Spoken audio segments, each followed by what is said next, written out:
Saudara kasih di dalam nama Tuhan Yesus Kristus, salam melahirkan Bishem Hamasya. Iman itu mempunyai suatu tingkatan, dan itu tergantung kepada bagaimana mereka itu menanggapi firman Allah. Jadi firman Allah itu tidaklah hanya ditanggapi berhenti pada otak, tetapi apa yang didengar, apa yang dirasakan, itu harus diimplementasikan di dalam hidup dan kehidupan. Kita beritahu tadi bahwa untuk memperoleh kerajaan Allah itu digambarkan seperti orang yang menabur benih. Ada benih yang ditabur di pinggir jalan, tetapi ketika burung-burung itu memakannya, maka benih itu hilang. Ada benih yang jatuh di bebatuan karena kekurangan air, maka tidak tumbuh. Ada yang jatuh di gerumbunan atau di semak belukar karena berebutan makanan, maka benih itu pun tidak bisa tumbuh dengan baik. Tetapi ada yang jatuh di tanah yang subur. Benih itu akan bertumbuh, berkembang, dan berbuah. Dari sisi ini kita dapat melihat bahwa tidak ada seorang pun yang sempurna di dalam menanggapi benih ini. Benih ini berbicara apa? Benih ini adalah berbicara tentang firman Allah, kata-kata Allah, statement Allah, ungkapan Allah yang disampaikan kepada kita manusia. Ada orang yang mendengar firman Allah itu begitu saja, hanya mendengar, tidak dirasakan, tidak diimplementasikan, sehingga firman yang diterima itu hilang, musnah, dan tidak berbekas di dalam hati dan pikirannya. Makanya Filokalia atau bapak-bapak Filokalia ini senantiasa menekankan nafsu di dalam kehidupan kita berdasarkan askesa, memerangi batin, berbantah di dalam kata-kata yang keluar dari hati nurani yang ada di dalam kehidupan kita, yang istilahnya dikatakan dengan antiretesis. Ketika batin itu berbicara, kamu telah berbuat baik, padahal kejelekannya itu ditutup. Kalau kita langsung menerima, maka kita akan terprosok. Makanya ada jawaban yang ada di dalam hati kita, belum tentu saya baik. Ya, itu dalam istilah Filokalia dikatakan sebagai antiretesis. Nah, ini adalah untuk menjaga kemungkinan firman yang diterima, firman yang didengar itu tidak hilang musnah setelah kita itu mengamati. Yang kedua adalah firman yang jatuh di bebatuan, tidak dihidupi. Mendengar firman Allah tidak dihidupi, tidak diselidiki, dan tidak diimplementasikan di dalam hidup. Sehingga pada saat ada kesusahan yang menerpa dan menghantam kita, kita akan lari tunggang langgang dan mengatakan tidak peduli with our faith.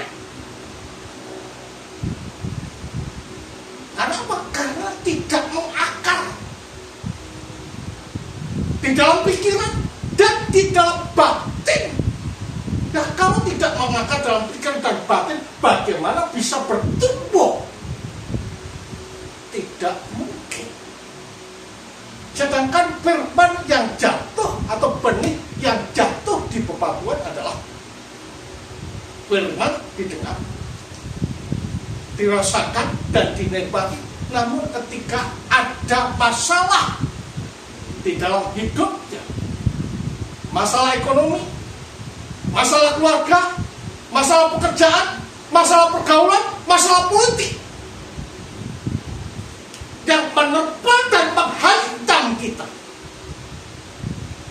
maka kita lari dan mencari kesenangan yang lain yang disangka itu lebih firman yang didengar dan diimplementasikan dalam hidup. Sedangkan firman yang jatuh di hati yang bersih, di hati yang murni, di hati yang terang, di hati yang mulia, maka firman itu akan bertumbuh dan menghasilkan buah yang banyak. Dari tingkatan-tingkatan firman yang tumbuh di dalam hati kita inilah, maka kita tahu mengenai kualitas orang. Jadi jangan berpikir bahwa orang ke gereja pasti good, pasti suci, pasti mulia, pasti benar. Tidak, selama dia tidak beraskesi di dalam hidupnya, memerangi batinnya, memerangi jiwanya di dalam hidupnya. Makanya di dalam lokalnya ada istilah perang kembang. Kalau dalam istilah Jawa, apa yang diartikan dengan perang kembang? Kita melihat di dalam pewayangan, baik wayang kulit maupun wayang orang, ini adalah berbicara seorang kesatria yang masuk di dalam hutan, masuk di dalam batin. Hutan di sini adalah sesuatu yang mengerikan, sesuatu yang menakutkan, sesuatu yang mematikan. Karena kesatria yang masuk di dalam hutan akan bertemu dengan raksasa, raksasi yang itu akan mematikan kita. Raksasa dan raksasi itu siapa? Itu adalah dosa, itu adalah kesalahan kita, itu adalah pelanggaran kita, itu adalah sesuatu yang bertentangan dari Allah yang ada di dalam batin kita. Makin kita masuk ke dalam jantung batin yang terdalam, maka kita akan menemui raksasa, raksasi, yaitu dosa-dosa yang bertokol di dalam batin kita. Apa itu? Keegoisan. Apa itu? Kejahatan. Apa itu? Merasa pintar. Apa itu? Merasa tinggi daripada orang lain. Dan everything above than other. Jadi di atas daripada yang lain. Nah, ini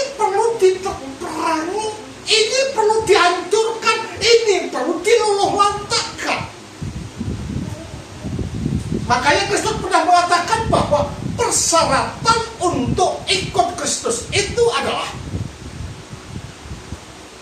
pertama apa? Menyangkal diri.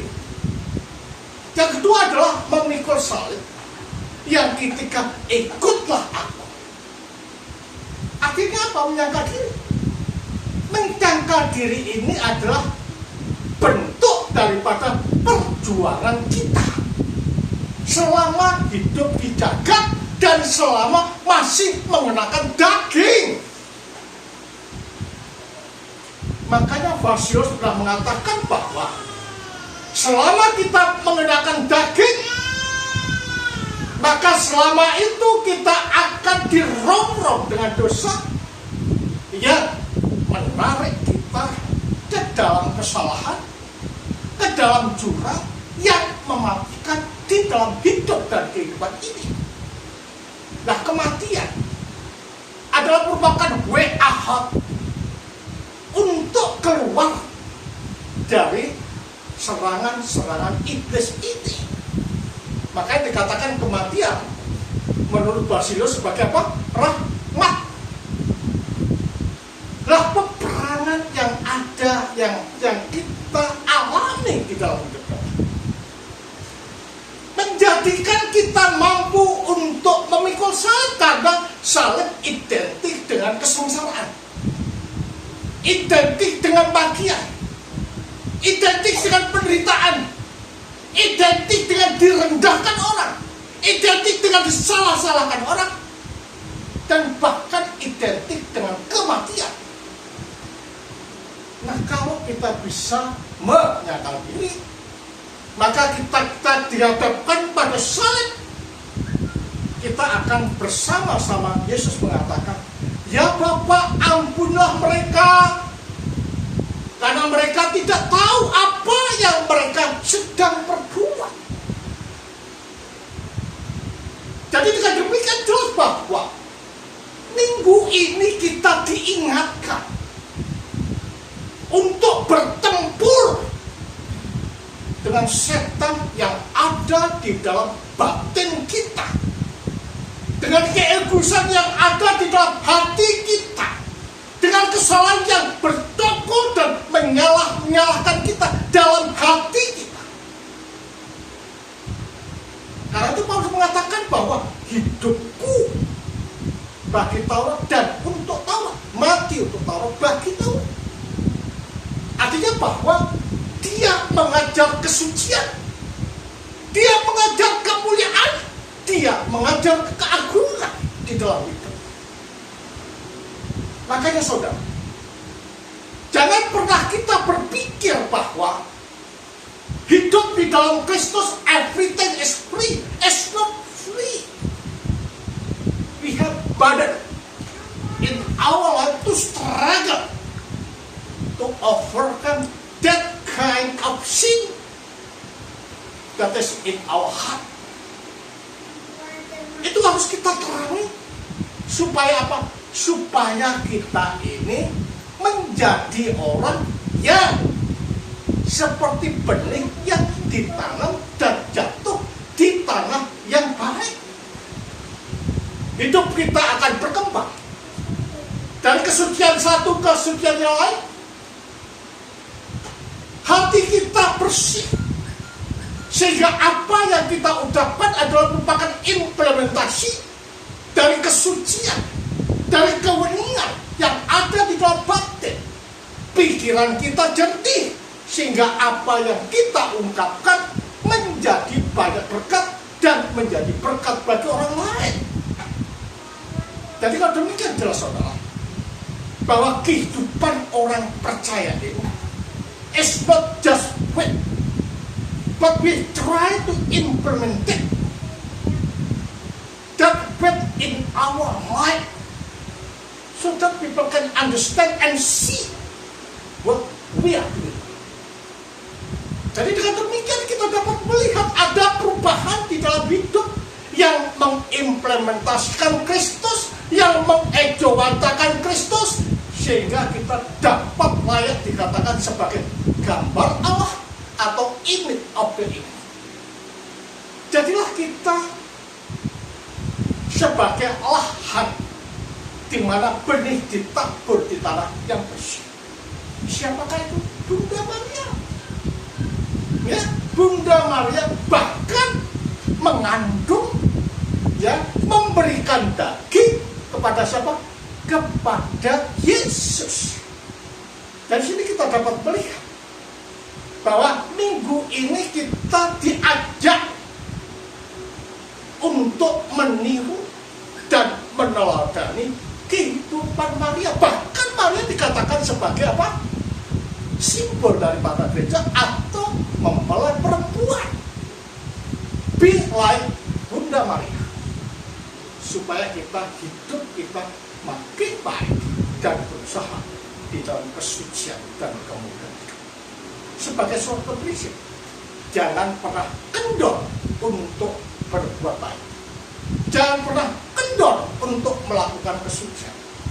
Karena kesucian adalah merupakan fondasi untuk memperoleh kebahagiaan kekal hidup bersama-sama dengan Kristus.